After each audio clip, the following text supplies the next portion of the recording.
Bem-vindes, bem-vindas e bem-vindos à Live Amped.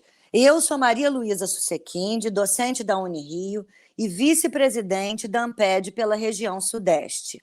Na tradução de Libras, estão hoje conosco Juliana Bepler e Larissa Monticelli. Esse é o 6º encontro dos seminários temáticos O Futuro Começa Agora, promovido pela diretoria Amped Mais Presente.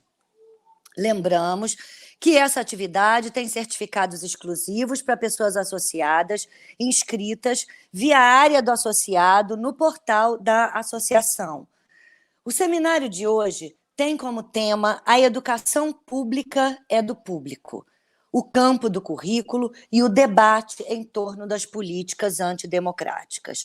Para isso, temos como convidados os professores Márcio Caetano, da Universidade Federal de Pelotas, Inês Barbosa de Oliveira, da Universidade Estácio de Sá, e Hugo Heleno Camilo Costa, da Universidade Federal do Mato Grosso.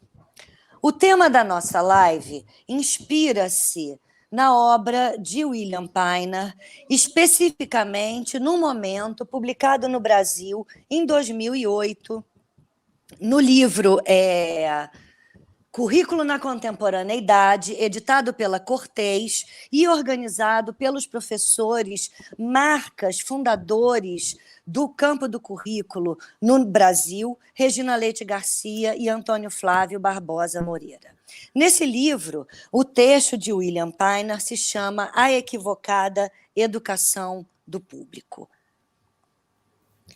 Bill começa nos dizendo que se a educação pública é a educação do público, então a educação pública é, para ele, por definição, uma reconstituição política, psicossocial e fundamentalmente intelectual do eu e da sociedade. Um processo em que os educadores ocupam espaços públicos e privados entre as disciplinas acadêmicas e o Estado, e problemas da cultura de massa, entre o desenvolvimento intelectual e o engajamento social, entre a erudição e a vida cotidiana.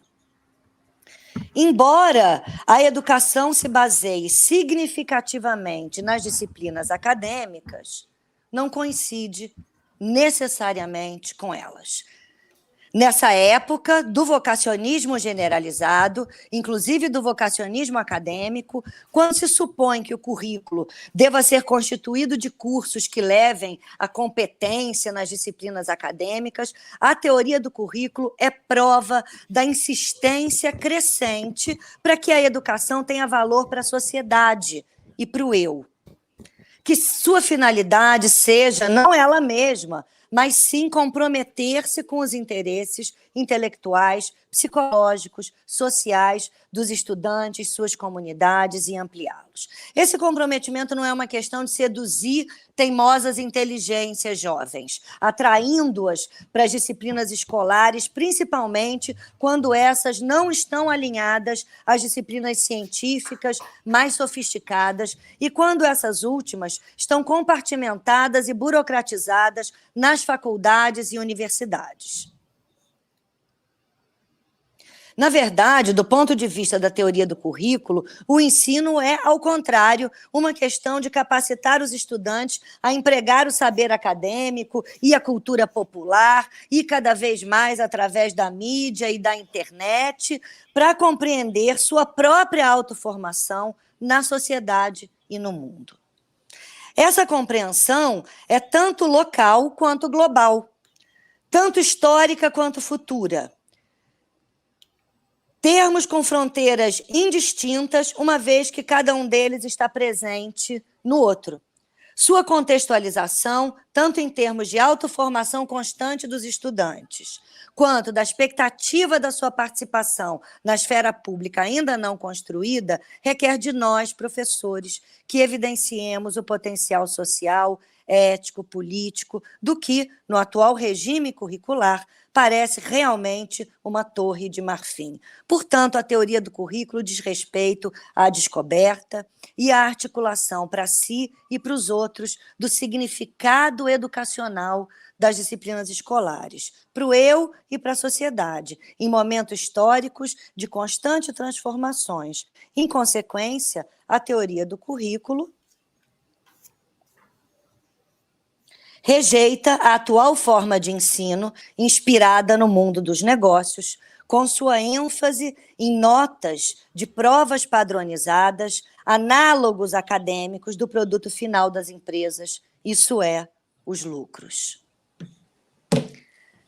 Eu agradeço demais aos meus colegas, pesquisadores, referências do campo do currículo, minha amiga, professora orientadora de sempre, da vida toda, Inês Barbosa de Oliveira, meu colega pesquisador e atualmente desenvolvendo juntos um dossiê importantíssimo, Márcio Caetano, e meu constante interlocutor do GT de Currículo, professor Hugo Heleno Camilo Costa. É uma honra ter vocês três aqui para provocarmos os nossos ampedianos, ampedianes e ampedianos com essa discussão. Se o currículo é nosso, ele é de quem? E se ele não é nosso, quem o está tomando? A gente combinou que a gente ia fazer a seguinte ordem. Começamos com Márcio, depois Inês e depois Hugo. Então, boa noite para todo mundo. E agora, professor Márcio Caetano, é contigo. Obrigado, Maria Luísa. Quero já dizer da imensa alegria de reencontrá-la, reencontrar a minha coordenadora do GE Cotidiano da Amped, a professora Inês Barbosa, e o Hugo nesse evento, né? Alguns dias, né, a gente já estava conversando sobre essa atividade, e a proposta que me foi feita foi que eu falasse um pouco das necropolíticas bolsonaristas, né? E eu fiquei pensando aonde eu poderia entrar com esse debate, considerando que estaria também a Inês e o Hugo, e não é por conta de falta de opção, muito pelo contrário, é porque existem muitas opções de se pensar as necropolíticas bolsonaristas. Mas o fato é que, pensando sobre isso e passeando pelas redes sociais, né, eu acabei por encontrar no Twitter uma menção a uma discussão entre um candidato a deputado do PSOL em São Paulo, provavelmente muitas das pessoas que estão aí assistindo, e que eu quero saudar também, provavelmente devem ter visto, né? Era uma discussão desse candidato com o ex-ministro do Meio Ambiente, Ricardo Salles, né?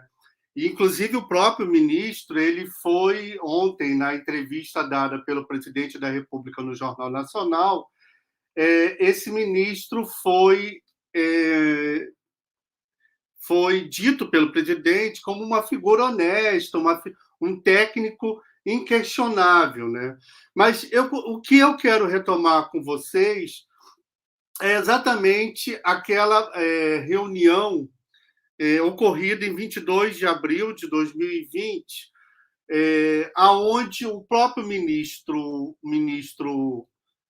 Salles chamava a atenção da necessidade de se aproveitar o contexto da epidemia para se passar aí, nas palavras dele, as reformas infralegais de simplificação, de regulação de leis ambientais, trabalhistas, administrativas e previdenciária. Neste encontro, vocês provavelmente lembram no vídeo, Salles indicava que era o momento de ir passando a boiada e mudando todo o regramento, enquanto a sociedade, naquele momento, estava ocupada em tratar, em minimizar o impacto da pandemia. Efetivamente, ainda que tivéssemos já um ano, mais ou menos, aliás, não, em 2020 ainda não tínhamos um ano da pandemia, ainda estávamos aí aprendendo a dinâmica da pandemia. Ele já estava defendendo na reunião ministerial a necessidade de aproveitar aquele espaço para se passar o boi e a boiada, né? E aí, só para vocês terem, só para recordar, no dia dessa reunião, o Brasil já acumulava 45 mil casos de Covid e 3 mil mortos, né? Enquanto o gabinete paralelo, que inclusive, não sei se vocês lembram do Osmar Terra, um deputado gaúcho, dizendo que a pandemia, então gripinha, né, gripezinha do Bolsonaro, não mataria no máximo 2 pessoas, né? Fato é que esse gabinete paralelo defendia aí aqueles medicamentos que todos nós já sabemos, inclusive a própria imunidade de rebanho, que, ainda que não seja assumido, o Amazonas, o estado do Amazonas, sentiu isso muito, muito fortemente, né? O que acontece é que hoje nós temos 680 mil óbitos de Covid e estamos, não é muito noticiado na imprensa, mas a situação é uma situação preocupante, estamos aí nas melhores das opções, vivendo um surto de varíola, né? Vale lembrar que o Brasil não tem vacinação massiva da varíola desde 1973, 73. Né? Isso significa dizer que quem tem menos de 49 anos, o contágio é concreto. E aí é muito louco do ponto de vista de pensar essas pandemias, né? Porque semelhante à AIDS, que ficou carimbado durante um bom tempo com a população homossexual masculina, sobretudo, a pandemia, a situação da varíola, hoje também está sendo carimbada como uma doença de homossexuais, né? Semelhante, inclusive, à situação da Covid, quando foi lá carimbada com as pessoas idosas e com morbidades, né? Bem, o que a gente tem de concreto nessa situação, né? Para as pessoas mais empobrecidas, a emergência sanitária produzida pela Covid juntou-se a inúmeras emergências derivadas das omissões perversas e letais do governo Bolsonaro, né? Como a falta de comida, as condições indignas de moradia, a retirada de direitos trabalhistas e previdenciários. Vale lembrar o ataque que o governo Bolsonaro, aliás, que o Temer fez com a CLT, mas que foi reiterado aos ataques do governo Bolsonaro aos direitos, e as inúmeras tentativas de desmonte da educação e da saúde pública com os sucessivos cortes e bloqueios orçamentários. A necropolítica bolsonarista intensificou a desindustrialização brasileira, que já estava em curso, e, neste momento, temos, segundo os dados do IBGE, mais de 10 milhões de pessoas desempregadas e mais de 4 milhões de pessoas desalentadas. Ou seja, pessoas que não desistiram de trabalhar. E vale chamar a atenção de que nós tivemos aí uma redução do ano passado para cá na casa de 4 milhões, mas não significa que essa diminuição na taxa de desemprego seja considerado de emprego qualificado, ou seja, aquele que a gente assina carteira, que tem desconto de INSS, né? O fato é que nós temos agora um quantitativo ainda maior de sujeitos trabalhando no mercado informal, né? A chamada política empreendedora, que inclusive a própria Maria Luísa nos chamou a atenção. Bem, o que isso me lembra? Né? O que isso me lembra? Isso me lembra uma fala do Bolsonaro, não sei se vocês se recordam dele dizendo que o distanciamento, lockdown, isolamento era o assassinato, né, do trabalho, e, nesse sentido, o Brasil tinha que escolher ou morria de fome ou morria da Covid. O fato é que o governo Bolsonaro falhou em todas as agendas populares, né? Ele não garantiu o direito à vida e tampouco garantiu o crescimento econômico e a geração de emprego. Se vocês forem olhar, e eu convido vocês a procurarem o Instituto de Estudos Socioeconômicos, o INESC, ele lançou agora recente uma pesquisa que aponta que o Brasil ficou em 21º na lista de crescimentos econômicos no ano passado, né? Isso quando comparado aos países emergentes, sendo que foi o segundo em taxas de morte pela Covid. Lembrando que o Brasil é o 8º país com maior número de população, né? Bem, esse mesmo levantamento do Instituto aponta que houve um recuo de 79% dos recursos destinados à saúde entre 2019 e 2021. Né? Nessa estratégia genocida que se iniciou com o governo que se iniciou após o golpe da presidenta Dilma, a educação pública também perdeu quase 40% do orçamento nos últimos 6 anos. Né? Quando olhamos os relatórios bimestrais de execução orçamentária do Ministério da Educação, o que vemos são reduções drásticas que se tornam ainda mais agonizantes com os bloqueios dos últimos meses, que somado passam 3 bilhões. Né? E isso incide, eu vou dar um exemplo rápido por causa do horário, a UFPEL aqui, por exemplo, tem demitido cada vez maior o número de pessoas demitidas, as pessoas terceirizadas, né?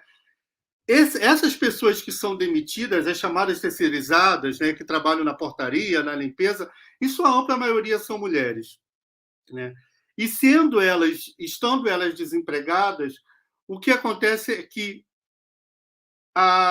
os seus filhos, adolescentes e crianças, na maioria das vezes, se inserem nesse mercado informal de trabalho para garantir a renda familiar. Né? Então, vocês vejam que caminhar pela cidade de Pelotas, e isso não é só em Pelotas, isso está acontecendo no Brasil todo, é se esbarrar, por exemplo, crianças na feira, catando lixo nas caçambas, nas feiras catando latinha. Então, essa é a realidade que a gente está vivendo hoje no Brasil. O próprio orçamento da educação hoje equivale ao que era o orçamento da educação há 10 anos atrás. Vale chamar a atenção de que o crescimento populacional não é o mesmo. Né? Assim, a gente teve aí uma população, um crescimento populacional enorme no Brasil. Bem, como sabemos, desde o início da pandemia, Bolsonaro fez inúmeras declarações minimizando o impacto da Covid, criticou as medidas de distanciamento social e instigou a população a enfrentar o vírus. Né? Lembram que ele dizia que era uma gripezinha, que a gente precisava ser forte, que não dava para ser um país de maricas, né? A gente precisava enfrentar o vírus. O resultado das políticas de desmonte do governo federal, como resultado das políticas de desmonte do governo federal, a fome bateu à porta da população brasileira. Somos mais de 60% sem a certeza da existência do que comer diariamente em nosso país.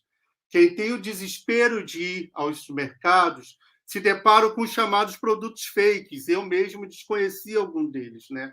Como são chamados subprodutos alimentícios, como soro de leite. E hoje, inclusive, eu fui no mercado. Um quilo de leite em pó estava R$ 21,00 e o soro estava 10. O soro estava 10. Não é o leite. O soro do leite estava R$ 10.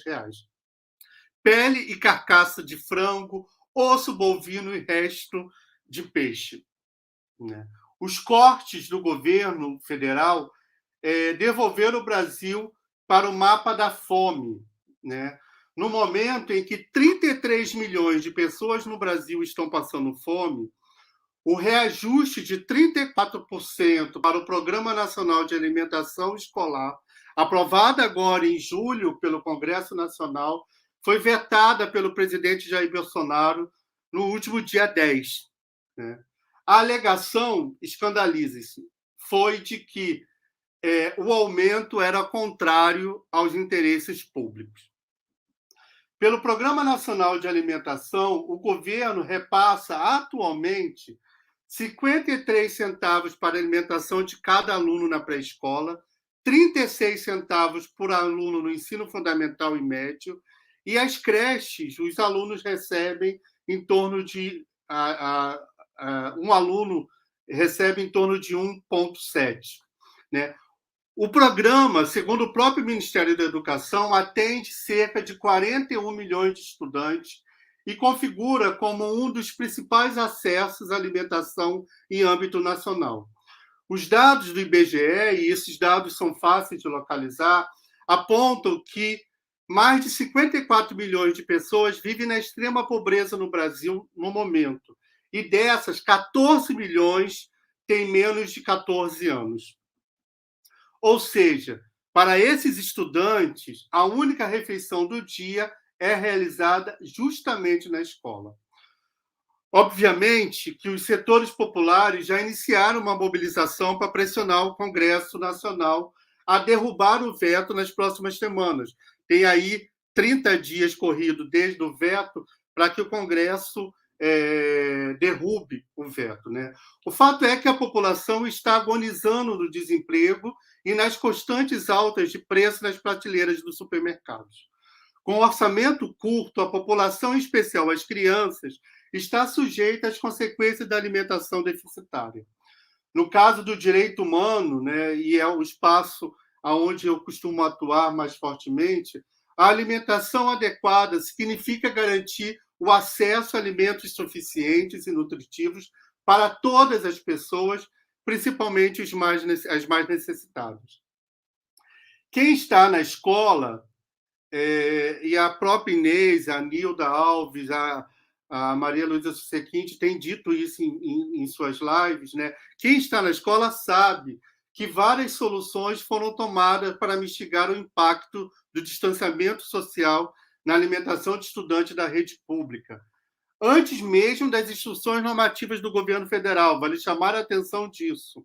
Né? Antes mesmo do governo federal definir uma instrução normativa, as escolas já estavam tomando essas iniciativas. Né? Mesmo com o cenário de fome, a postura do governo federal não garantiu o orçamento suplementar para que houvesse adequação e ampliação do PNAE no período da pandemia, inclusive agora. O descompasso levou à desassistência alimentar de crianças e adolescentes e a programas irregulares e insuficiente distribuição de merenda. Uma outra organização que vale a pena olhar as suas pesquisas, o Observatório da Alimentação Escolar, indicou numa pesquisa que ela fez ano passado que cerca de 23% dos 900 estudantes que ela entrevistou em todo o Brasil não receberam nenhum tipo de assistência no período. Né? Ainda que seja o número que recebeu assistência, graças à mobilização das escolas, tenha sido maior do que os que não receberam, há de chamar a atenção de que 23% não conseguiram aí ser abarcados nas políticas, nas ações das escolas. Né? O retorno às aulas presenciais se tornou, para muitas famílias, o sinônimo de tranquilidade em relação à alimentação das crianças. Nesse mesmo relatório, esse do Observatório, chama a atenção que a alimentação escolar corresponde a cerca de 20% a 70% das necessidades nutricionais de uma criança. Né? Para mim, é um dado significativo, sobretudo considerando os subprodutos alimentícios e a própria dificuldade das famílias hoje garantirem a sua alimentação, né, dentro de casa. Na escola integrada, por exemplo, as crianças recebem 3 refeições diárias, que corresponde à quantidade necessária de calorias, vitaminas e minerais. E eu caminho bastante, já estou terminando, Luísa, eu caminho aqui pelas escolas de educação infantil e é muito interessante as atividades que as escolas desenvolvem para dar conta, inclusive, das alimentações específicas de determinados estudantes. Alimentações que muitas das vezes não são garantidas na escola, em suas famílias. Bem, para enfrentar, e aí caminhando, né, para enfrentar a política de negação do direito à vida do governo Bolsonaro e superar as desigualdades raciais, sexuais e de classe, dependemos da construção de respostas balizadas nos direitos humanos e na ética do direito à vida para todos e todas.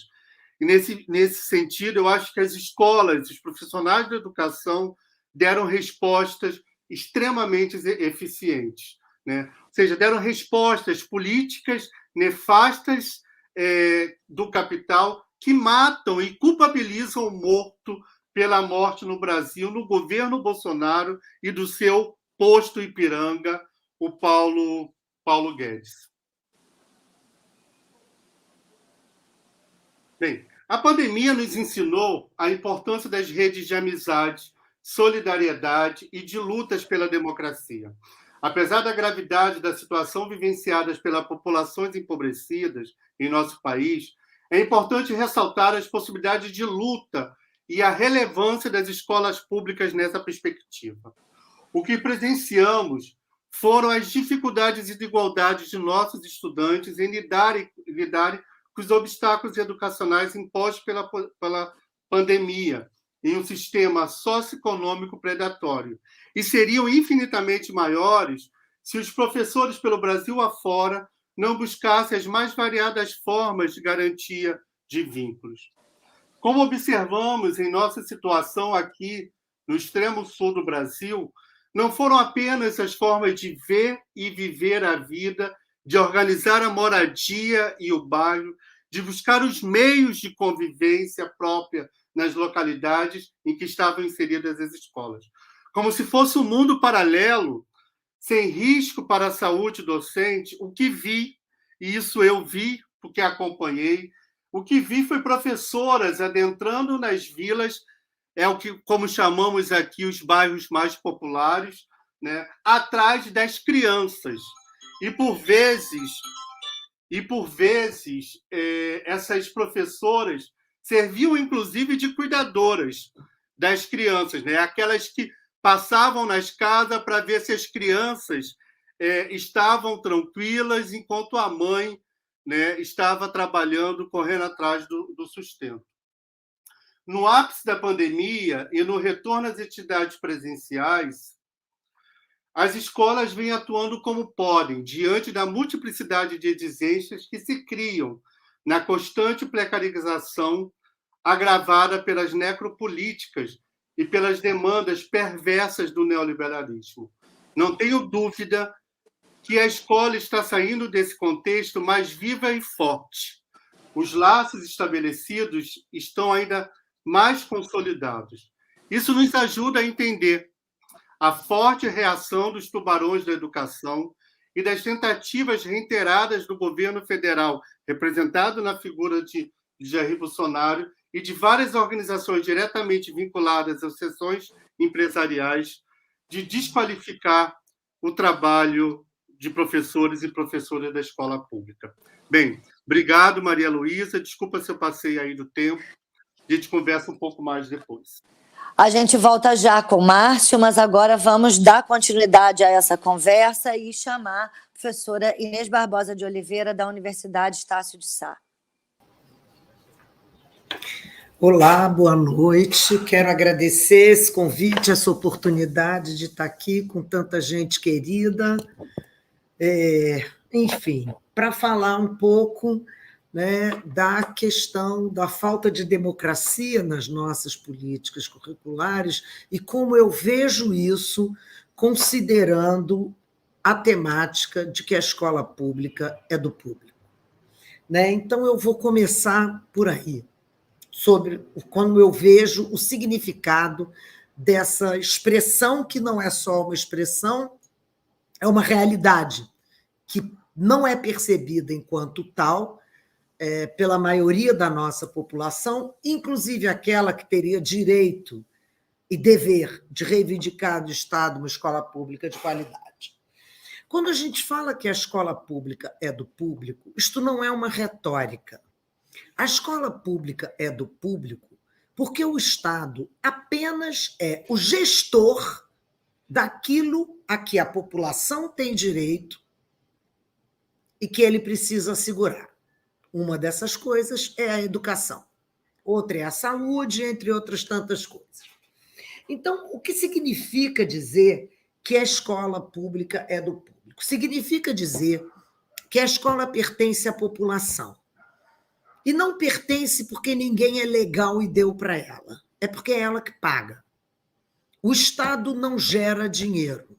O Estado gere o dinheiro que a população paga de imposto para que ele seja o gestor desses recursos para assegurar à população aquilo que ela tem direito por lei e algumas coisas por questões éticas que não precisam ser, não deveriam precisar ser normatizadas. E, portanto, a escola pública pertence à população que frequenta a escola pública, tanto fisicamente, materialmente, quanto do ponto de vista da sua função e daquilo, então, que ela deve fazer. Isso significa o quê? Que quem trabalha na escola pública não trabalha para o governante, trabalha para a população. Quem paga o salário do professor, do funcionário da escola pública, é a população. E, portanto, seus alunos, os responsáveis pelos seus alunos, a comunidade do entorno, entre outras milhões de pessoas que, não estando tão próximas, também contribuem com seus impostos para que o Estado possa fazer funcionar a escola pública, que é direito da população. Essa ideia ela me remete a uma outra questão do direito à educação e do fato de que a escola pública pertence à população, é o fato de que o direito à educação, quando se diz nas normas que ele é um direito de todos, é preciso que ele seja compreendido como todos, efetivamente. Não é todos menos os gays, não é todos menos as crianças com TDAH ou com qualquer outro tipo de transtorno, eu nem acredito nisso, mas isso é outro assunto. Não é todos menos as crianças transgênero, não é todos menos as crianças negras, as crianças de tradição oral, as crianças que professam candomblé ou qualquer outra religião de matriz africana. Quando a nossa Constituição e a LDB dizem que a educação é direito de todos, é de todos. Ou seja, aluno não pode ser expulso de escola pública. Aluno não pode ser desligado de escola pública. A escola não tem esse direito, porque o aluno é o dono dessa escola, além de o destinatário da existência dessa escola, porque o sistema educacional existe para educar as nossas populações. Bebês, crianças, jovens, adultos e idosos. Também é bom não esquecer disso. Não é apenas o direito de quem está na idade chamada correta para cursar a escola, é de todos. Então, também não pode negar esse direito aos idosos, aos adultos, que supostamente já deveriam estar escolarizados, mas ainda não estão.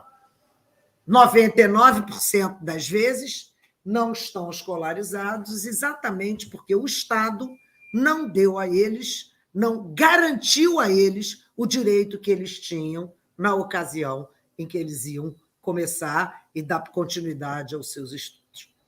A escola pública, portanto, pertence à população e não pode expulsar ninguém da população. Mas, mais do que isso, ela tem uma função que não é só acolher a população. O acesso à educação é um direito. A permanência na escola também é um direito. A aprendizagem também é um direito. E sempre de todos, e sempre de todos. Isso quer dizer que todo mundo vai aprender a mesma coisa do mesmo jeito? Absolutamente não. Mas todos têm direito de aprender na escola. Todos têm direito de serem quem são na escola. Então, o que a gente vai percebendo com relação ao que precisam ser as políticas educacionais, de um modo geral, e as curriculares em particular, é que elas precisam, por força da norma legal que gere a escola pública, atender a toda a população. Ah, mas não dá. Dá. Dá e tem que dar. Porque não dá significa que nós estamos nos concedendo o direito de não garantir direitos a uma parcela da população. E nós não temos esse direito. Muitas vezes, se fosse um texto escrito, o parecerista ia dizer que tem a palavra direito muitas vezes, mas aqui eu acho que é necessário que ela apareça repetidamente para ficar claro que o direito à educação caminha para e passo com o fato de que a escola pública é da população e não dos governantes, e não dos gestores. Não é da diretora tampouco, nem do secretário de educação. Então, o que a gente vai perceber? Que as nossas políticas educacionais, que deveriam estar voltadas para atender às necessidades e aos interesses do conjunto da população, na sua pluralidade, na sua heterogeneidade e, sobretudo, na sua desigualdade. Não dá para fazer de conta que o Brasil não é o que ele é, um país extremamente desigual. A gente não pode fazer de conta que qualquer política educacional pode ser aceita ou que qualquer política curricular pode ser aceita. Nem mesmo políticas curriculares voltadas extremamente, excessivamente voltadas ao atendimento de interesses e possibilidades e necessidades de uma parcela da população e que, por isso, não contempla a outra parcela. Isso, além de não ser direito nem de quem oferta, nem de quem frequenta, isto é errado eticamente e politicamente. É um equívoco, para se usar a palavra que a Lula trouxe do pai, né? É um equívoco ético e político. Por quê? Se você tem que atender a todo mundo e você só atende a uma parcela, o que você está fazendo é privatizar o serviço que você está prestando. Uma parte tem direito, outra parte não tem. Ou seja, se você está de acordo com o que a política educacional aponta como possibilidade de atuação, você tem o seu direito assegurado. Mas se o seu direito está assegurado e o de outros não está, isso não é direito, isso é privilégio. E, além de ser privilégio, significa uma privatização da coisa pública. Porque o Estado recebe da população o dinheiro para gerir a escola pública para atender a todo mundo. Quando ele só atende a uma parcela, ele está roubando o dinheiro da outra. A palavra é essa, infelizmente. Roubando o direito da outra e usando meios públicos, que são de todos, para fins privados, o atendimento só de uma parcela da população. Então, esse é o cenário em que eu penso que a gente está para discutir a questão das políticas educacionais e das políticas curriculares e do quanto elas podem ser autoritárias, antidemocráticas, sem necessariamente terem sido formuladas, como é que eu vou dizer isso? Autoritariamente, talvez não seja a palavra, mas ditatorialmente. O fato de uma política ter sido pensada minimamente dentro de grupos de influência na sociedade não a tornará jamais uma política democrática se ela se dirigir a uma pequena parcela da população e não à totalidade. Então, o que a gente vai pensar sobre a questão da política educacional é uma coisa que eu aprendi com o professor Boaventura de Souza Santos, uma das inúmeras coisas que eu aprendi e sigo aprendendo com o professor Boaventura de Souza Santos. Aliás, uma não, duas. A primeira é que quanto mais global for um problema, mais locais têm que ser as soluções. O fato de um problema se espalhar, vamos ao Brasil apenas, por um país inteiro, o problema da construção da escola pública de qualidade, se espalhar pelo país inteiro, absolutamente não significa que a solução seja a mesma para o país inteiro. Porque em cada local, o difícil é uma coisa, o complicado é uma coisa, os interesses são diferentes de outro, as possibilidades são diferentes do outro, as especificidades locais são diferentes das outras. Então, para resolver esse problema que é global, a gente vai precisar sempre valorizar soluções locais, ou seja, soluções que dialoguem com a realidade local. Isso é Boaventura, de novo, na perspectiva de compreensão de como é que o globalismo atinge localmente, de modo diferente, as populações. E, portanto, esse é o primeiro ensinamento. O segundo é ainda mais importante. O Boaventura tem uma frase maravilhosa, que eu não vou lembrar corretamente como é, mas eu vou parafraseá-lo, e que ele diz o seguinte: toda decisão, toda política, toda implementação, toda proposta que vise a atender uma demanda da sociedade ou de segmentos da sociedade, ela precisa poder ser usada, compreendida e usada por essa parte da sociedade. Então, um minuto. Cleonice? Gente, desculpa, mas deu um cheiro de queimado aqui que eu fiquei com medo de ser aqui em casa. Passando, o problema de live é isso, a gente vê tudo. Seguindo. Então, quando a gente pensa no que deve e pode ser uma política educacional para atendimento do conjunto da população brasileira, nas suas especificidades, heterogeneidades, pluralidades e, sobretudo, desigualdades, a gente precisa pensar que essa política só serve se ela efetivamente puder ser usada por essa população em seu benefício. E aí a gente tem uma questão com a nossa política específica que não faz isso. E, portanto, ela é antidemocrática. Não me interessa se teve gente que participou, não me interessa se teve audiência pública, que eles nem respeitaram, mas não é essa a questão. Ditadura da maioria não é democracia. Uma política democrática não é só uma política formulada mais ou menos democraticamente. É uma política que atenda democraticamente ao conjunto da sociedade. E a nossa política não atende. Então, o que a gente pode dizer é que as atuais políticas curriculares no Brasil, a BNC de formação, a BNCC do ensino médio e a BNCC do ensino fundamental e educação infantil, elas são antidemocráticas. Elas são um equívoco político, social, epistemológico e pedagógico. Elas ferem a LDB que elas dizem respeitar, elas ferem os direitos da população.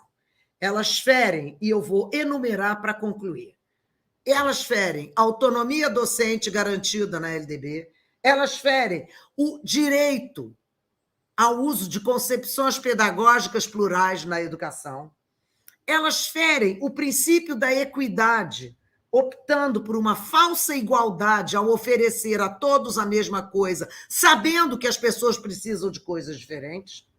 Elas ferem o direito de aprender, porque não dialogam com as possibilidades dos sujeitos individuais e sociais de aprenderem.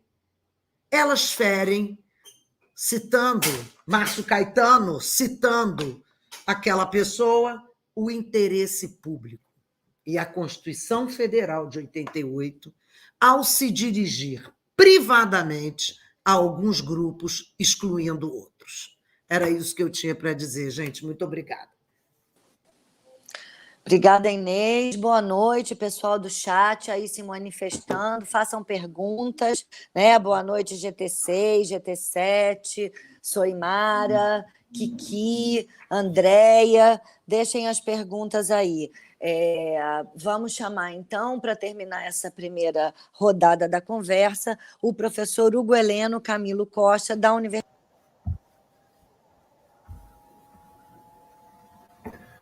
Boa noite a todo mundo. Luli, você consegue me ouvir? A conexão para mim não está muito boa. É possível que a minha não esteja lá essas coisas. Você consegue me ouvir bem? Então, vamos lá. Eu vou começar agradecendo muitíssimo pelo convite, Luli, e pela oportunidade excelente de estar nessa conversa boa aqui com essa gente querida Inês, querido Márcio. E é um prazer, né, poder conversar sobre a educação pública do público e pensar também nessa questão da reforma que a Inês já trouxe muito bem e que é um prazer ouvir sempre Márcio e Inês e aprender com vocês.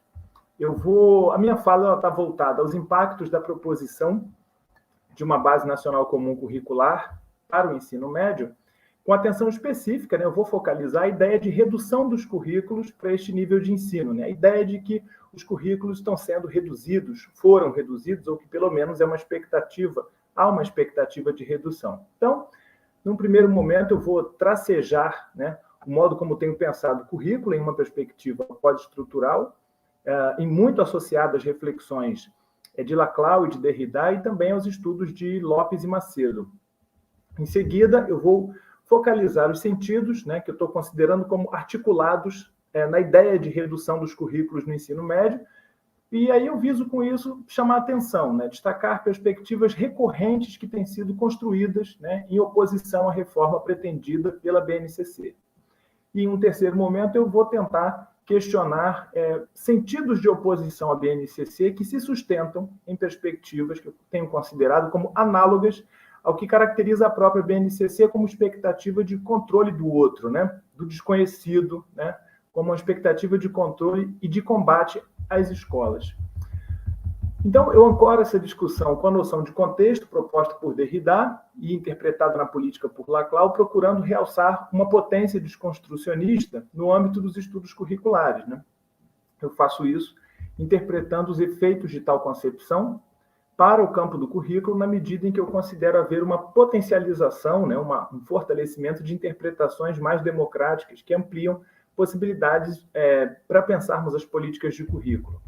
Então, eu defendo esta posição por considerar que se trata de um discurso que nem prescreve projetos políticos pelos quais se luta, nem define as identidades inseridas nessa mesma luta, desestabilizando, então, uma tentativa de desestabilizar hierarquias identitárias, bem como sedimentações com as quais compreendo a significação do mundo, né, do currículo, de tudo isso ao que fazemos referência. O currículo argumenta que o conhecimento, a competência ou o itinerário suposto como contextualizado é estruturado como um caminho para a construção de sujeitos hábeis para decidir conscientemente em contextos previamente concebidos, né? Eu estou criticando essa ideia. E nessa prefixação de contextos, né, múltiplas possibilidades imprevistas e singulares de ser e decidir são restringidas, na lógica da BNCC, a uma específica de ser e de decidir que se supõe como necessária, né, para uma concepção de sociedade projetada para alguns, para todos os outros, para todos os desconhecidos outros. Ao fazer referência à política curricular, eu estou incluindo nela os sentidos de currículo mobilizados nas políticas e nas práticas acadêmicas e ações nas escolas de forma usual, né? E denominados, respectivamente, como pensamento curricular e contexto da prática. No que diz respeito à relação com os contextos, né, ao que sempre supomos quando falamos dos contextos, eu pondero que a política curricular, embora multifacetada, tende a se manter sob uma lógica logocêntrica. Falo um pouquinho disso daqui a pouco. de controle e de cálculo sobre formas de conhecer e ser sujeito, do que se espera ser produzido a partir dele, sobre o devir de distintos contextos de práticas, e tal leitura negligencia, eu considero que tal leitura negligencia que toda enunciação sobre práticas contextuais, ou seja, falarmos sobre as práticas que acontecem em contextos que não conhecemos, também são práticas contextuais. Que toda produção de conhecimento em dado contexto é um acontecimento da ordem do inantecipável, imponderável, imprevisível, como afirma o Derrida. Esses registros e suas múltiplas traduções, disputam a significação do contexto, da contextualização do conhecimento, de uma produção do sujeito e da própria prática, compondo uma formação discursiva na qual textos orientadores das propostas curriculares são produzidos. Embora esse discurso produza sentidos em toda a educação básica, a proposta de contextualização do conhecimento parece ser ainda mais acentuada no nível médio de ensino, e por isso importa este debate no cenário detonado pela difusão de uma BNCC, de uma ideia de BNCC. O reiterado maior vínculo do ensino médio com as disciplinas acadêmicas e seu distanciamento de um discurso pedagógico fazem com que a contextualização seja suposta como mais necessária nesse nível de ensino. Daí a projeção de sentidos como o diálogo com a cultura juvenil, itinerários formativos voltados para o mundo do trabalho, para o mundo da vida, um ensino integrado para preparar o jovem para o mundo, para o trabalho, entre tantas outras promessas de vida pré-concebidas para o egresso do ensino médio, para esse sujeito final da educação básica. Eu destaco que desde as diretrizes curriculares para o ensino médio, a contextualização é considerada um princípio curricular central, permanecendo inclusive na atual proposta da BNCC, e em um enfoque discursivo eu procuro interpretar que esse texto, todo esse texto que contém a proposta educativa ou acadêmica, qualquer que seja a proposta, e que dissemina sentidos sobre currículo, é um momento de um texto geral da política de currículo. Não é toda a política, não é tudo o que pode ser feito. É uma forma de intervenção, de tentativa de alteração de algo. E para os propósitos dessa conversa, eu focalizo o texto da BNCC, buscando pensar que textos políticos iteram uma perspectiva de estruturação do currículo, via controle do conhecimento, do contexto, visando o domínio do outro. Com Derrida, chamo a atenção para a ideia de texto em geral, entre aspas, pensando que uma textualização do mundo ultrapassa limites de bibliotecas e livros e não se permite coordenar por uma verdade ou um significado transcendental. Ou seja, é um todo texto geral, é uma expressão estranha, dinamizado pela diferença, pela traição interpretativa, pela impossibilidade de acesso ao mesmo. Essa dinamização, para muitos, é suposta como podendo ser contida pela definição das fronteiras do contexto de leitura. Remeter um texto a dado contexto, uma BNCC a dado contexto, seria uma tentativa de frear a significação do contexto, do que acontece nesses contextos. De supor um espaço-tempo, um contorno, uma história, uma prática, um ponto de apoio que ofereceria alguma segurança, rigidez, transparência à interpretação. E Derrida questiona essa pretensão, ponderando que um contexto é uma construção interpretativa, baseada sempre na suposição de um consenso implícito, mas que é estruturalmente vago, que visa a coordenação do que se deve tratar entre seus limites. Um contexto, afirma ele, visa prosseguir os diálogos no horizonte de uma inteligibilidade e de uma verdade do sentido, de modo que regras ou acordos possam se instaurar. Desse modo, um contexto para Derrida nunca é absolutamente delimitável, não podendo ser saturado por qualquer conhecimento ou cálculo anteriores, ser controlado na significação. Em qualquer tentativa de delimitação de um contexto, há uma iterabilidade, ou seja, uma repetição, uma citação daquilo a que se supõe referir, levando a que, por mais que busquemos sermos fiéis e contextualizar a citação, jamais conseguimos manter intacta a significação do que queremos reproduzir. Tudo se perde, há uma produção constante na relação com aquilo a que fazemos referência. E Derrida pontua que a iterabilidade, ao mesmo tempo em que autoriza, corrompendo regras e códigos que constitui, difunde a alteração na repetição, a disseminação do sentido na própria citação. Fazer referência é alterar. Supor concordar ou discordar é fazer sempre outra coisa. Então, os contextos seriam, assim, fraturados em sua própria estrutura. E, dessa forma, ao mencionar o contexto como o contexto do ensino médio, já não estamos nele ou o acessando, mas estamos adulterando a ideia daquilo que mencionamos. Derrida considera que para que um contexto fosse controlável, a intenção de controlar precisaria atuar como sua diretriz dominante, o que a colocaria diante da necessidade de ser absolutamente presente a si mesmo e aos outros a todo tempo. E, em contraposição a essa ideia, ele defende que a ausência essencial da intenção na atualidade do enunciado, né, impossibilita a saturação, o controle, a apreensão totalizada de um contexto. Então resta, segundo o autor, uma fé de se estar tratando da mesma coisa em relação a determinado nome, determinado significante, defesa política. Na ligação com o outro, se não há conhecimento ou consciência transcendental, controle absoluto do sentido, e tampouco há limites para propriedades do contexto, somente há um movimento de disseminação generativo de novos sentidos, né? Uma tradução constitutiva de novas coisas. E com isso, defendo que, julgando estar tratando do mesmo, do próprio do ensino médio, por exemplo, já se está produzindo outra coisa, né? Isso é reconhecer que jogamos com a semelhança, com o parentesco, com a simulação, com o acontecimento e a ficção de uma presença que é sempre ausência. Toda enunciação de um contexto, falar dele, é uma ficção de limites, ao mesmo tempo em que é uma decisão indecidível do que se supõe como contextual, é um resultado, então, de atos de poder envolvidos em uma decisão que não se pode controlar. Com essa leitura, eu passo a chamar a atenção para elementos diretos, né, da BNCC, que eu vou priorizar aqui nessa lógica da redução dos currículos que têm sido discutidas, né? Então, a proposta de reorganização da BNCC por áreas, com itinerários formativos no ensino médio, tem como um dos principais impactos, né, o combate aos discursos disciplinares, frequentemente associados à incapacidade no âmbito da BNCC de construírem uma suposta visão integrada que o sujeito do ensino médio deveria produzir para se inserir no mundo prometido para a sua atualidade. Então, emblemático dessa perspectiva, é o argumento da BNCC de que é preciso romper com a centralidade das disciplinas nos currículos e substituí-las por aspectos mais globalizantes. E a esse respeito, eu saliento que discursos como o da integração via interdisciplinaridade, que não são novidade, né, são defendidos desde os PCN, PCN+, OCNEM, alcançaram maior projeção na BNCC justamente porque atacaram, né, reduziram vertiginosamente os espaços definidos para as disciplinas do ensino médio, no ensino médio. Essa ideia de redução ou esvaziamento dos currículos nesse cenário passa a ganhar força principalmente no que denominamos por áreas de ensino dele, ensino de química, geografia, matemática, biologia.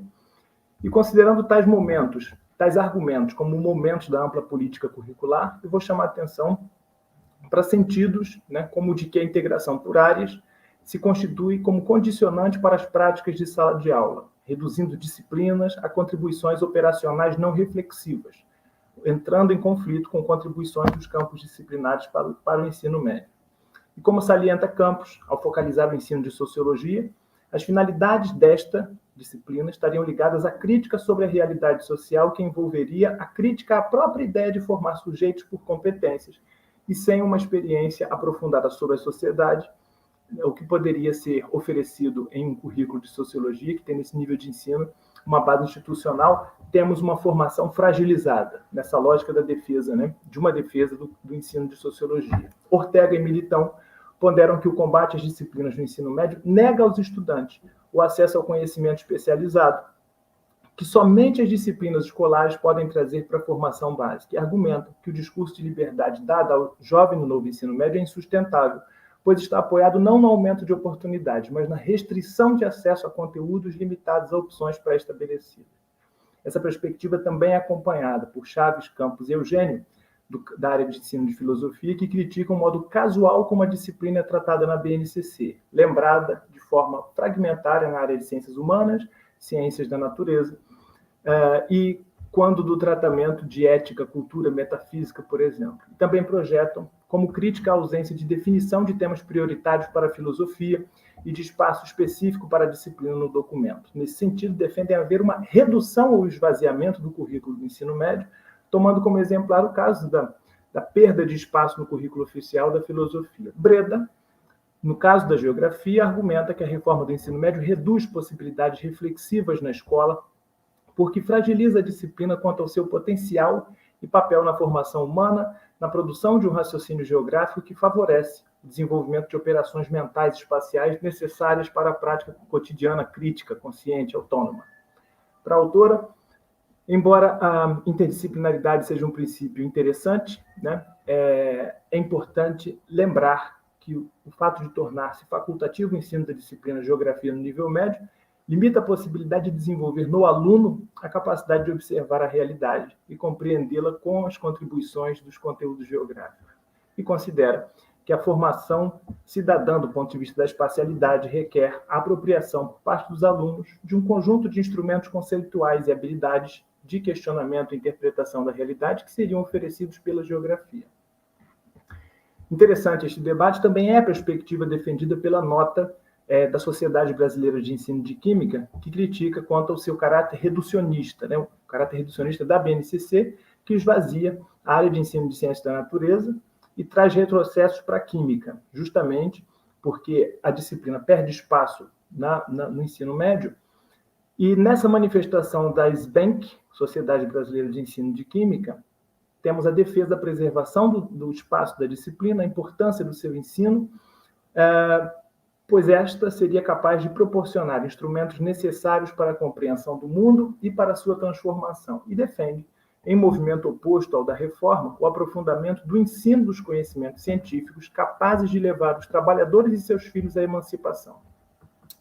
Eu penso que tais momentos, já estou concluindo, Luli, eu penso que tais momentos da política em que se constituem estas defesas oportunizam a leitura de que, como tem sido discutido amplamente no campo acadêmico, a BNCC é definida em um movimento de negligência às contribuições de diferentes campos de investigação, educação em geral, ensino e eu penso também ser dinamizada uma forma de negação à interação com reflexões e propostas para problemas e questões sociais que, como respostas qualificadas socialmente, a pesquisa tem constituído por décadas.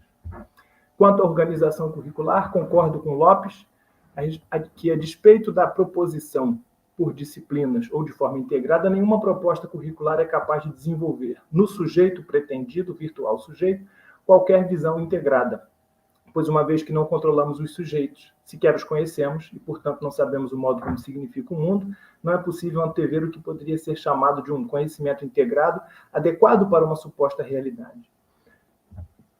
Como discuti em trabalho anterior, penso ser importante um questionamento direto à BNCC, as pretensões de aumento de prescrição envolvidas, assim como as finalidades sociais hegemonizadas na política, que Inês bem destacou há pouco.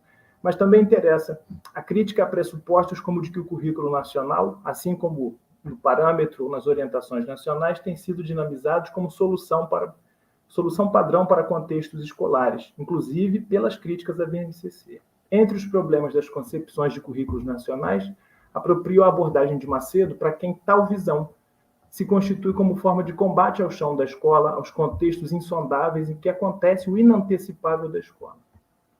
As críticas de diferentes manifestações dos campos disciplinares, como os que mencionei há pouco, ressoam de modo enriquecedor ao debate, pois favorecem a compreensão de que a lógica de integração defendida pela BNCC, ao fragilizar ou reduzir as contribuições disciplinares a possíveis intervenções difusas em itinerários formativos, supõe que disciplinas são somente mecanismos fragmentadores de conteúdos. E desconsidera-se, como destaca Lopes, que as disciplinas são instituições que organizam comunidades disciplinares, organizam escolas, né? Organizam soluções e interações produzidas nas escolas, a formação de professores, e, noutra via, salienta-se que a BNCC reitera a disciplinaridade ao supor ser constituinte de áreas do conhecimento. Com essa perspectiva, Lopes pontua que a projeção que a BNCC produz tende a levar à redução de possibilidades de integração ao condicionar contribuições disciplinares ao alcance de metas, projetos de vida, itinerários, disciplinas, sem diálogos com as comunidades escolares, portanto, a priori das relações produzidas nas escolas. Desta forma, por oposição, poderíamos deduzir, inclusive, que o currículo disciplinar criticado pela BNCC operaria de forma mais democrática ou menos restritiva, pois interagiria com discursos escolares que, para além de serem considerados bons ou ruins, possibilitam a interação com e de distintas identificações sociais circulantes nas escolas, em relação às quais diferentes tentativas de interação com o que se considera contextualmente como expectativa do estudante do ensino médio seriam resolvidas, seriam produzidas. No entanto, importa conclusivamente salientar, nesse cenário conflituoso, a expectativa salvacionista a partir da qual frequentemente os discursos de defesa às disciplinas se constituem. Eu chamo a atenção porque eu tenho buscado pensar como críticas corretivas na política que, resguardando o pressuposto da defesa de currículos nacionais ou padronizados, combatem sua configuração, formato ou organização e, desta forma, reiteram a perspectiva de que uma solução homogênea é possível, negando as escolas também, como a BNCC faz. Refiro-me particularmente às ideias como a de que determinada disciplina, seu conteúdo ou conhecimento que proporciona, seja capaz de produzir um sujeito dotado de determinada capacidade, propriedade de conhecimento, consciência ou saber que o levará a performar ou a fazer alguma coisa nos supostos contextos e desafios antecipados para ele. Nesta perspectiva, finalizo chamando a atenção para que uma interpretação possível é de que o problema da BNCC nessa lógica salvacionista das disciplinas poderia estar residindo principalmente em não assegurar espaço específico para que determinada disciplina se desenvolvesse com profundidade e condições de difundir seu repertório. Tal leitura, pondero, tende a retroalimentar a lógica dos currículos nacionais que, integrados ou disciplinares, denominados como quisermos, negam a perspectiva de que os contextos de produção ou acontecimento curricular nas escolas e para além delas são animados por dinâmicas incontroláveis, que por isso mesmo afirmam um horizonte de democracia radical sempre por vir. Reitero tal perspectiva como provocação para conversas futuras, a fim de refletir se nossas investidas críticas à BNCC visam combater uma visão de currículo como controle, como busco pensar aqui, ou se visam corrigir a BNCC com a inclusão de conteúdos, repertórios e temas que consideramos como devendo ser prescritos para a escola. Sintética e conclusivamente, questiono se nossos investimentos pretendem defender que a produção curricular acontece incontrolavelmente nas escolas ou que consideramos que uma base é desejável, apesar de criticável. Obrigado. Obrigada, Hugo. Obrigada a você que está aí nos ouvindo e querendo complicar essa nossa conversa, que tem mais uma rodada, e nela cada um dos participantes vai ter apenas 10 minutos. Vamos trazer todo mundo para cá, a gente vai funcionar na mesma ordem e eu vou trazer aqui os incômodos dos nossos participantes. Então, num contexto de necropolítica, existe um necrocurrículo? As políticas práticas, professora Inês, mostram esses equívocos no chão da escola, nos currículos criados nos chãos das escolas. Os currículos nacionais, então, são impossíveis? Então, currículo não é conhecimento? Como pensar na rearticulação dos direitos à diferença no espaço público da escola, quando isso está reduzido aos arranjos curriculares e não à multiplicidade dos sujeitos que definem o que é o público? Pergunta a nossa colega Ana Cristina, Gigi, Kiki, que também hoje é membro da nossa Comissão de Produtos Artísticos e Culturais da ANPED. A professora Soimara pergunta diretamente: Inês, em uma sociedade mergulhada no autoritarismo, na violência e na situação de fome, como aprofundar o sentido de público nos praticantes das escolas quando todos os sujeitos estão imersos nesse mesmo caldo? E como vamos viver de prescrição? Márcio, está com você. Obrigado, Maria Luísa. Eu juro que eu não vou passar os 10 minutos. Inclusive, eu vou tentar compensar o tempo que eu comi na primeira rodada. Eu estava ouvindo a Inês e o Hugo, é sempre uma aula, né? Me passava na cabeça alguns episódios em que a gente vivencia no próprio cotidiano da escola, né? Quando alguém aí pergunta se existe necrocurrículo, eu acho que do ponto de vista da prescrição, sim, é possível pensar que a BNCC produziu morte, né? não só a BNCC, como todas essas políticas decorrentes aí, motivados pelos setores conservadores, sobretudo, né? Então, eu acho que sim, é possível pensar que ela produziu mortes, mas produziu mortes somente do ponto de vista da prescrição. Porque quem caminha pela escola, e a Inês, você inclusive, correntemente põe fotos da atividade que você desenvolve lá em Xerém, quem caminha pela escola sabe que esse currículo é muito mais visceral do que necessariamente essas intencionalidades das prescrições, né? E essa visceralidade, ela se dá nas mais variadas ações que, inclusive, são produzidas por todos esses agentes da escola, né? Eu me lembrei uma frase da Pablo Vittar, que seguramente vai estar fazendo show no dia 2 de janeiro, ano que vem, né? O show lá em Brasília. Eu me lembro da Pablo Vittar dizendo que não adiantava os conservadores se mobilizarem, porque as mulheres não voltariam para o piloto do fogão, os gays não voltariam para os armários, e tampouco os negros para a senzala. E, efetivamente, o que eu observo nas escolas, né, é que, ainda que exista toda essa política que busque, de alguma forma,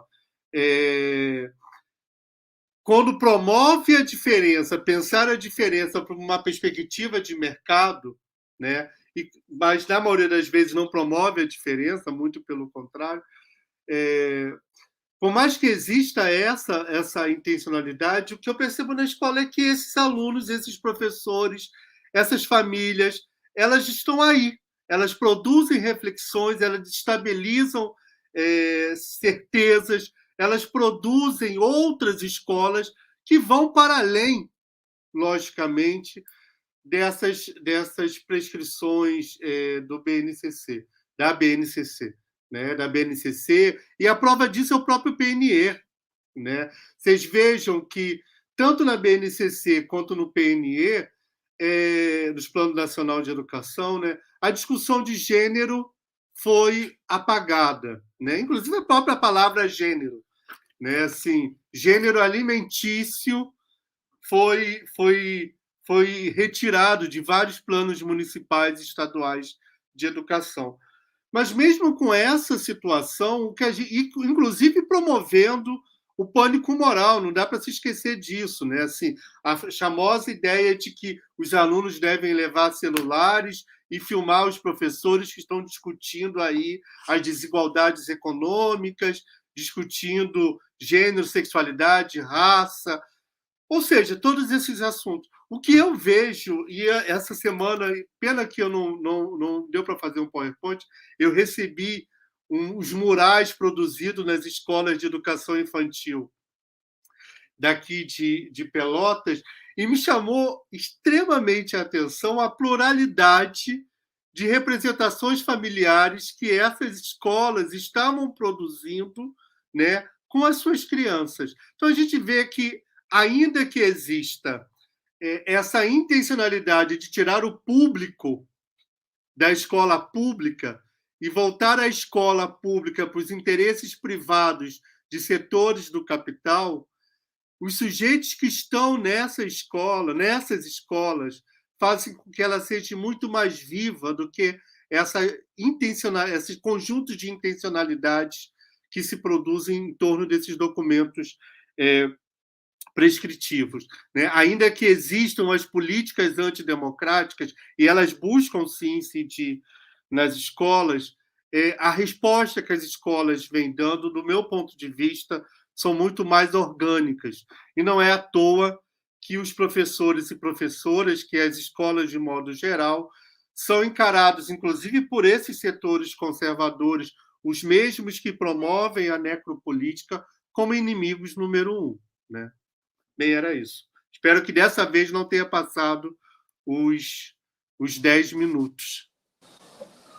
Muito pelo contrário, deixou tempo ainda depois. Você quer falar mais, Márcio? Tá bem assim? Não, na verdade, eu queria deixar mesmo para exatamente compensar o tempo que eu comi lá, da primeira parte, eu quero ouvir a Inês. Então vamos E ouvir, o Hugo. Inês.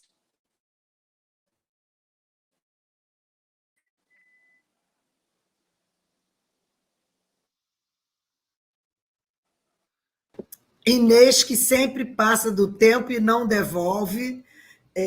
Eu vou tentar responder, mas assim, a Luli fala muito rápido. Então, tem umas coisas que eu não vou dar conta. Tanto porque eu não anotei, como porque é óbvio que eu anotei as coisas com as quais eu me sinto mais confortável. Então, eu quero começar dizendo, assim, o Márcio já falou muito do que eu normalmente digo. Nada é monolítico, nada é uma coisa só, nada é isso ou aquilo, tudo é isso e aquilo, e mais aquilo outro, e mais aquilo outro. Eu tenho um grande amigo, hoje professor aposentado da UF, que trabalhava com uma população camponesa no interior do Maranhão na década de 70. E ele disse que, certa vez, um morador local, analfabeto, camponês, do interior do Maranhão, pré-Amazônia, ele estava explicando alguma coisa e o homem então virou-se para ele e disse assim: então, professor, a verdade tem 4 lados, né? Tudo tem 4 lados, ou 6, ou 8, ou 12, ou 36, enfim. Então, tem um pouco de tudo nisso. Então, assim, toda pergunta que diz tem isso? Tem. Mas não quer dizer que tenha só isso. Tem sempre outra coisa, que o Márcio nos lembrou muito bem.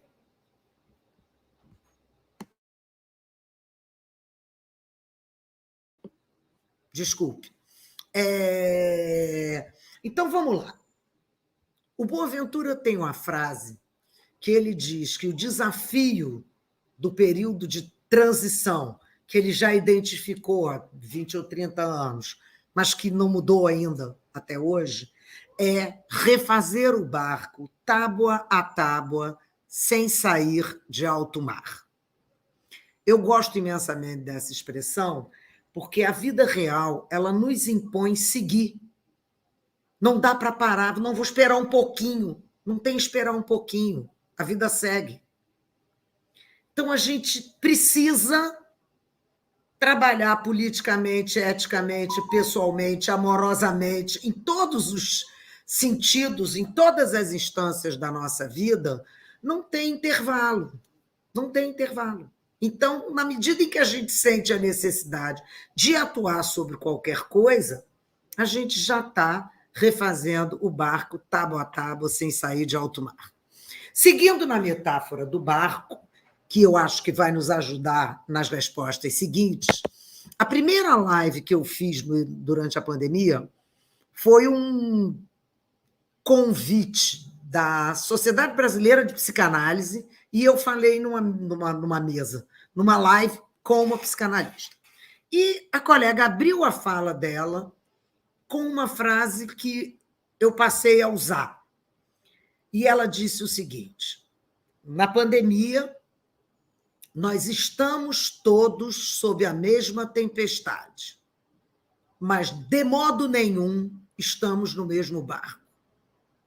Então, o barco que tem que refazer pode ser um imenso navio, você faz um pedacinho aqui e mantém-se tranquilo lá, e pode ser uma canoa, pode ser uma jangada. E aí refazer é muito mais complicado. Isso, então, é uma maneira da gente, metaforicamente, pensar o que são as relações de poder na nossa sociedade, que vão interferir em todos os cenários falados por vocês. Então, vamos lá. Existe necrocurrículo? O nosso currículo é necrocurrículo, o oficial. Todos eles. Por que eles são necrocurrículos? Porque eles são todos currículos epistemicidas. Nós ainda não conhecemos um currículo intercultural, transcultural, que respeite todas as formas de estar no mundo e de conhecer o mundo. Então, de alguma maneira, todos eles são epistemicidas. E, de alguma forma, esses epistemicídios não ficam só na episteme. eles vão se refletir em aniquilamentos efetivos. Aniquilamentos que podem levar à morte física, mas que, mesmo sem levar à morte física, e aí a gente entra com a questão racial e com a questão de gênero em plena força, pode não matar fisicamente, mas a pessoa é pobre, ignorante dos conhecimentos acadêmicos, ela é expulsa da escola. Evasão é uma palavra sutil e mentirosa. O que existe na escola é que o aluno se sente expulso. Isso é epistemicídio. Isto é epistemicídio que se reflete nas pessoas. A gente vê reiteradamente nossos alunos de EJA, eu já trabalhei um pouco com isso, e etc., repetirem que saíram da escola porque o professor disse que ele era burro, que saíram da escola porque não se entendia tal coisa e o professor não explicava, e por aí vai. Vale o mesmo para nossas crianças, jovens e adultos que desculpa, isso não é opção, mas, enfim, que se percebem transexuais. As pessoas não aceitam que você era menina e se torne um menino, ou vice-versa, o contrário. Ou escolha uma terceira via qualquer, ninguém tem nada com isso. O direito é de todos, não é todos menos esses. Mas também é necrocurrículo, é prática necrocurricular. É pior do que necrocurrículo documental, é prática necrocurricular. A criança que é demonizada porque pratica candomblé ou qualquer outra religião de matriz afro, é necrocurrículo que está sendo praticado com ele. Enfim, não preciso dar todos os exemplos, até porque eu imagino que a maioria de vocês esteja familiarizado com isso. Então, o que a gente tem? A gente tem sempre no mundo a pluralidade de existências.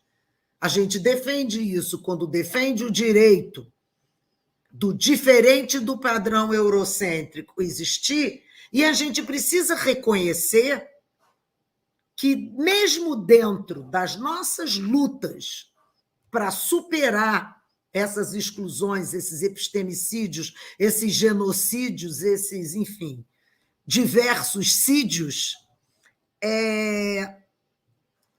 que nós também estamos imersos nessa necropolítica, nessa cultura da necropolítica, que é a cultura eurocêntrica. Né? Quando a gente fala em colonização, em colonialismo, a gente hoje senta no sofazinho, ou onde a gente pode, para ler um livro sobre decolonialidade. E a gente acha ótimo o que dizem os autores. Muito frequentemente é bom mesmo. O problema é que morreram 2.900.000 índios no Brasil quando os portugueses chegaram aqui, gente. Sobraram 100 e poucos mil.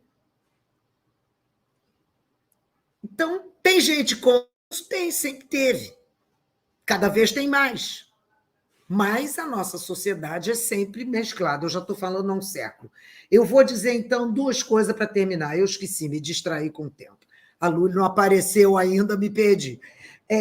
Então, o que acontece? É dificílimo ampliar o sentido de público numa sociedade autoritária, violenta, de gente com fome. Mas a sociedade que é autoritária está plena de solidariedades, de atos democráticos e de grupos sociais e pessoas fazendo coisas não autoritárias. A sociedade que é violenta também tem tudo isso. Né? Tem combate à fome, tem gente solidária aos que passam fome, e tem os que não passam fome, que podem lutar sem esperar antes parar de ter fome. Então, a nossa luta, a nossa presença na sociedade, ela é sempre um cabo de guerra, né? Evidentemente, o conservadorismo tem os homens mais fortes, digamos assim, a metáfora se aplica, acho que perfeitamente, mas a gente puxa o que pode, a gente faz as nossas conquistas e a gente não para de puxar. E aí a gente ganha. A gente já sabe que as mulheres não vão voltar para o tanque, nem os negros para a senzala, nem os gays para os armários, felizmente. Mas é difícil, né? Então, assim, das propostas curriculares, os arranjos favorecem a necessidade da igualdade. Boicotam o direito à diferença. Não só nos arranjos curriculares, a sociedade inteira boicota o direito à diferença. Inclusive supondo que existem iguais que não existem, né? Como diz bem o Scliar. Mas, enfim, tem uma proposta que puxa para um lado e tem outras pessoas, outras propostas e outras lutas que puxam para outros, né? O cabo de guerra é uma metáfora reducionista, porque são muitos lados, né? 4 lados, como dizia lá o Capial do Maestro. Então, assim, eu poderia falar mais meia hora sobre isso tranquilamente. Eu acho que a lição principal que fica é: todas as coisas que a gente detesta existem, mas a imensa maioria das coisas que a gente gosta existem também. Então, vamos ficar puxando para que as coisas que a gente gosta possam crescer em relação às coisas de que a gente não gosta. Obrigada, gente. Obrigada, Inês. Hugo, seus 10 minutos para encerrarmos a última rodada da nossa conversa complicada. Maravilha. Luli, eu também vou fazer uma fala parecida com a do Márcio. Eu acho que eu me excedi, eu tenho certeza que me excedi bastante, então serei mais rápido agora. Eu vou pegar aí as questões que eu consegui captar, né? Como vou viver de prescrição? E a outra pergunta. Eu vou primeiro por essa, né? E aí eu ponderaria assim, como uma pergunta para essa pergunta, né? Dizem que não é muito certo responder perguntas com outra pergunta. Vive-se de prescrição? Né? Eu penso que a prescrição produz constrangimentos, né? Ao que chamamos de nossas práticas, formas de pensar, as nossas defesas. Mas, concordando com a perspectiva que eu busquei defender aqui, ela não é, né? A prescrição, essa intenção da prescrição, ela não é capaz de controlar de onde está, né? Os significados produzidos contextualmente, ou seja, e aí eu já vou dialogar com uma segunda pergunta, ainda na resposta a essa primeira. Como pensar na rearticulação dos direitos à diferença no espaço público da escola quando isso está reduzido aos arranjos curriculares? Eu estou entendendo esses arranjos curriculares como associados à ideia de prescrição ali e não à multiplicidade, né? Volto à pergunta. E não à multiplicidade dos sujeitos que definem o que é público.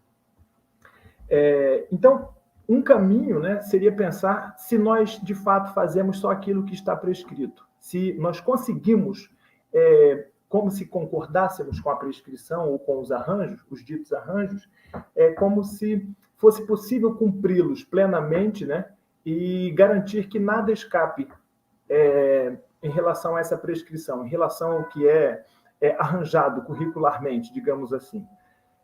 Essa é uma questão, né? É possível, né, viver de prescrição ou fazer, ainda que queiramos, né, fazer só o que está prescrito, ou ainda que quiséssemos, se fosse o caso? Essa é uma pergunta. E eu penso que não. Não é possível porque nós sempre estamos na relação com uma alteridade que é estranhamento, né? A resposta da prova não é o que o aluno conhece. A manifestação em sala de aula, a resposta que é dada, a palavra que é dita, a expressão, o diálogo que é produzido não dá segurança alguma sobre a fixação, a certeza dos significados, dos sentidos que são colocados, produzindo um contexto. Então, um outro caminho é pensar que, para além do prescrito, né, para além dessas coisas que, sim, criam constrangimentos para as práticas, para as escolas, né, para o espaço público da escola, nós sempre fazemos outras coisas, né? Sempre fazemos outra coisa, para além do prescrito. E isso acontece, eu gosto sempre de frisar isso, independente do modo como interagimos com os arranjos ou com as prescrições. Ou seja, penso que, independente de concordar ou discordar dos arranjos ou da prescrição, não é possível fixar o significado do que chamamos, do que quisermos, né? Na relação com o currículo, na relação curricular. Na política curricular que se constitui todo o tempo na relação com esse nome, né? Chamamos de currículo, de conteúdo, de atividade em sala de aula, de palestra, de mesa na Amped, né? De conversa. Não é possível significar os desdobramentos, né, os impactos, os sentidos que vazam, né, dessa produção que nós chamamos de produção contextual. Isso é dizer, por exemplo, voltando ao problema, né, ao tema que eu procurei abordar, que a BNCC deve sim ser criticada aí como prescrição, como um arranjo curricular que visa controlar, né? Deve ser criticada nas influências e constrangimentos que produz, na pretensão que é hegemonizada de controlar o outro, de controlar as escolas, de negar o que acontece nas escolas em nome de algo melhor, em nome de algo que deve ser realizado, né? Mesmo reconhecendo, ela deve ser criticada, mesmo reconhecendo, digo, que não é capaz de controlar de vez por todas todos os contextos. A diferença, né, que foi aludida aí na pergunta, estou entendendo a diferença como uma dinâmica incontrolável, né, e se a diferença é algo incontrolável que não se encontra, como diz o Derrida, não é possível, ainda que tenhamos uma manifestação benfazeja, ainda que queiramos, né, agradar a diferença, defendê-la, não é possível sequer tocá-la, né? Ela é sempre uma dinâmica furtiva, que caracteriza, né, que assinala, que sinaliza para um horizonte democrático radical, um horizonte que nós não podemos capturar, devemos lutar para caminhar na direção dele, né? Então, em relação a essa pergunta, interessantíssima, vou viver de prescrição ou como pensar na rearticulação dos direitos à diferença na escola e tal, nos espaços públicos, penso que na relação com toda forma de constrangimento, de prescrição, sempre há traição. E isso é independente das boas ou más vontades, né? Querendo ou não, sempre trairemos. Criamos outra coisa e isso acena para esse horizonte democrático, porque, em última instância, incontrolável. Se tudo isso que defendemos, a democracia ou a diferença, fosse capturável, pudéssemos controlar, nem que fosse para defender, para proteger, elas já não seriam diferença e não seria democracia. Alguém seria dono dessas coisas, né? Justamente porque são inacessíveis, incontroláveis, né? Provocativas, marcadas por uma alteridade, que nós sempre podemos fazer outra coisa. Na relação com elas, na direção delas, correndo atrás delas e sempre fazendo outra coisa, né?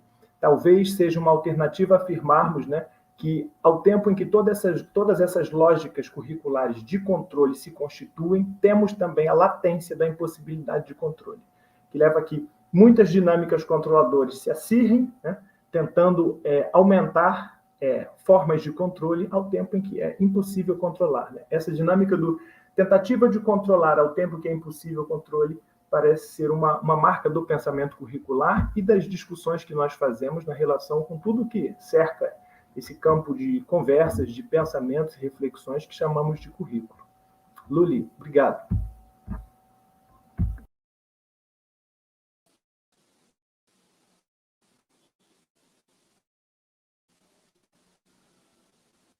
Bom, e a gente vai ficando por aqui nessa conversa complicada, que é o campo do currículo, que é a teoria do currículo, e para chamar as despedidas finais, que cada um de nós vai ter 2 minutinhos, eu vou então ler o último parágrafo do texto do capítulo do Aina, que deu aí o mote da nossa conversa. Num dos seus raros momentos de otimismo, ele diz assim: apesar da manipulação e opressão política, apesar do anti-intelectualismo em torno e dentro de nós, vamos assumir novamente o compromisso de estudar nossa história, de trabalhar pelo nosso futuro, empenhando-nos na compreensão intelectual, numa forma interdisciplinar de praxis que requer tanto análise quanto síntese. Juntos, então, em uma conversa complicada, conosco mesmos e com os colegas do mundo inteiro, vamos construir um campo cada vez mais sofisticado da teoria do currículo, um campo digno daqueles professores e alunos que, todo dia, praticamente em todos os lugares do mundo, lutam para compreender a si mesmos e ao mundo em que habitam, que é a conversa complicada, que é a teoria do currículo. Continuem vocês. Márcio. Bem, depois desse parágrafo, fica difícil falar qualquer coisa, né? Mas, de qualquer modo, vocês provavelmente devem ter visto a entrevista do Abominável. Vou fazer igual a Inês falando, se recusou a falar o nome do Abominável, eu vou me recusar a falar o nome do Abominável agora também. De qualquer modo, a gente tem vivido aí uma constante ameaça aos princípios democráticos, né? Ou seja, um acirramento do autoritarismo, inclusive não reconhecendo a vontade popular, aquela que, inclusive, vai levar a Pablo ao show lá em Brasília na primeira semana de janeiro. E o que eu vejo, efetivamente, pegando um pouco o gancho do que o Hugo e a própria Inês mencionaram anteriormente, é que a escola ela está mais forte do que nunca. Eu acho que se tem alguma coisa que podemos dizer que essa pandemia conseguiu, uma coisa positiva que essa pandemia conseguiu fazer, se é que é possível ver alguma coisa positiva, foi a força da solidariedade, a consolidação dos laços daqueles e daquelas que estão na escola. É impressionante como várias agendas, inclusive agendas que, anterior a esse cenário da BNCC, disputavam, né, e não dialogavam entre as prioridades da escola. E o que eu vejo hoje é que essas agendas elas estão aí, né, dispostas a dialogar e pensar pautas em comum, né? E isso, sem sombra de dúvida, é resultado da resposta que a escola deu e continua dando, né? Não é à toa que a gente precisa se mobilizar até o dia 30 de setembro para derrubar, aliás, até o dia 10 de setembro, para derrubar o veto do Bolsonaro, com um aumento de 34% do PNAE. A gente precisa se mobilizar em função disso. Em suma, eu quero agradecer a Maria Luísa, a Amped, a possibilidade desse diálogo com a Inês e com o Hugo, na esperança no sentido de esperançar, de que a gente amplie cada vez mais o público da escola pública, né, que efetivamente é o que vai dar conta de construir um país democrático. Obrigada, Márcio, muito obrigada. Inês, por favor. Gente, eu não resisto à tentação de continuar um pouco as respostas às perguntas que a gente não respondeu. Respostas que são sempre reflexões para frente, né? Currículo não é conhecimento. Currículo é um território de disputa por uma narrativa daquilo que vai acontecer nas escolas. Né? Uma narrativa que envolve, sim, os conhecimentos formais que estão nas propostas curriculares, mas uma narrativa que envolve também aquilo que as pessoas fazem com o que mandam elas fazerem. Né? E aí eu vou voltar à história da prescrição para dizer uma coisa que me dá muita esperança de futuro e que me remete a um passado longínquo. A humanidade é fruto da desobediência. Se Eva tivesse obedecido, a humanidade não existiria. Né? Então, desde lá, o que a gente faz permanentemente é desobedecer. A gente aprende porque desobedece, porque senão a gente só repetia. Né? Então, assim, isso me dá um alento muito grande para uma das máximas de que eu mais gosto, que é a seguinte: toda regra tem sua transgressão. Então, manda quem pode, obedece quem tem juízo? Não. Manda quem pode e ninguém obedece, porque mesmo quando a gente quer obedecer, às vezes a gente não consegue. Então, a prescrição, ela está lá e a gente conversa com ela. É complicado, mas a gente conversa com ela o tempo todo. E as prescrições, por mais autoritárias, centralizadoras, buscando padrões, elas vão esbarrar na inexpugnável permanência da pluralidade. Não adianta. A humanidade é impadronizável. As aprendizagens são impadronizáveis. Nós somos impadronizáveis, incontroláveis, e somos, de alguma maneira, todos nós, indomáveis. Indomáveis. A regra vem e a gente usa, como eu aprendi com o Sertor, do jeito que a gente consegue, do jeito que a gente quer, enfim, inclusive variando do dia a dia. Tem dia que você está mais mal-humorado, isso tudo varia. E quando eu dizia do cabo de guerra, que é um cabo plural, que na sociedade tem sempre tudo, que a gente gosta, o que a gente não gosta, eu agora quero sair do binarismo. Tem o que a gente gosta e o que a gente não gosta, tem o que a gente não sabe que tem o que a gente não se importa que tenha, tem o que a gente não quer saber que tem. Sou eu com noticiário sobre economia, quero saber, me diga. Então, tem muito mais coisa no mundo do que é possível organizar numa equação. Não existe essa possibilidade. Então, toda leitura ela é capenga, ela é parcial, ela é o que a gente pode fazer, né? E a gente faz sempre o melhor que pode com isso. E aí, na hora que a gente vai à questão, voltando à questão curricular para encerrar, né, a pergunta primeira que os teóricos críticos do currículo se faziam era para quem esse currículo? A quem ele serve? Né? Sandra Corazza, saudosa, perguntava no título de um livro o que quer um currículo. Né? O que ele quer e o que a gente faz com ele. Né? Que conhecimento é esse que supostamente está nos currículos? Né? Conhecimentos ditos poderosos, que eu digo que são os conhecimentos dos poderosos, né? Mas é isso, a gente está um pouco no mato sem cachorro nesse momento no Brasil, mas a gente está no mato sem cachorro, todo mundo junto, gente.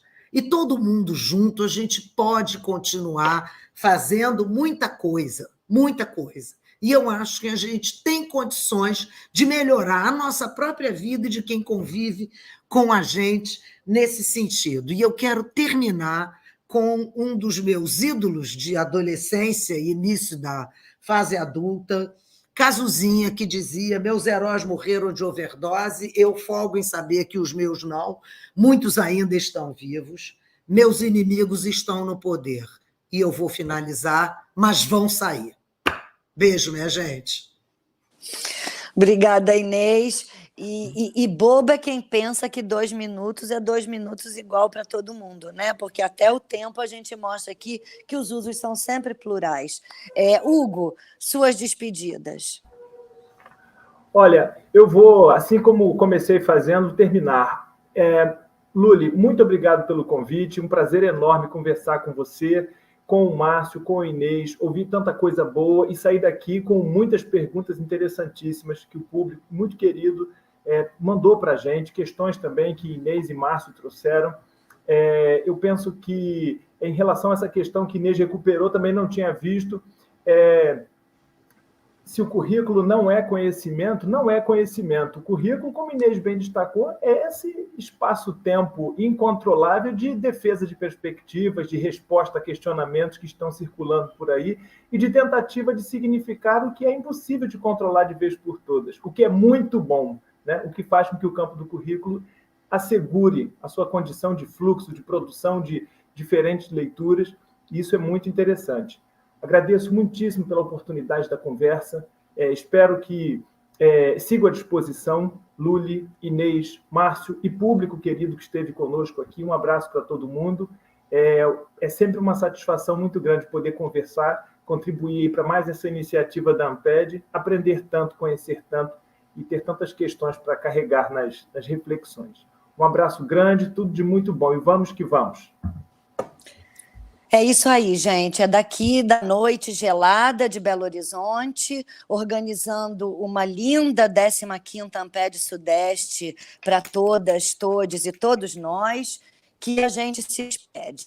Ficamos por aqui, então, nessa transmissão da sexta mesa do Seminário Amped O Futuro Começa Agora. Muito obrigada a todos, todas e todos que participaram aqui na mesa e no chat conosco hoje. Agradecemos a todos vocês que contribuem para que a Amped, seja coletiva e seja mais presente. Acompanhe a gente nas redes, no portal Amped, para saber mais sobre esse seminário e sobre as nossas atividades. Eu aproveito para convidar os docentes e discentes da região Sudeste a trazerem os resultados das suas pesquisas para o encontro desse ano que vai acontecer aqui na UFMG, coordenado pelos programas mineiros de Belo Horizonte, entre os dias 29 de novembro e 2 de dezembro. É isso mesmo, junto com a Copa do Mundo e com os Jogos do Brasil, mas sem competir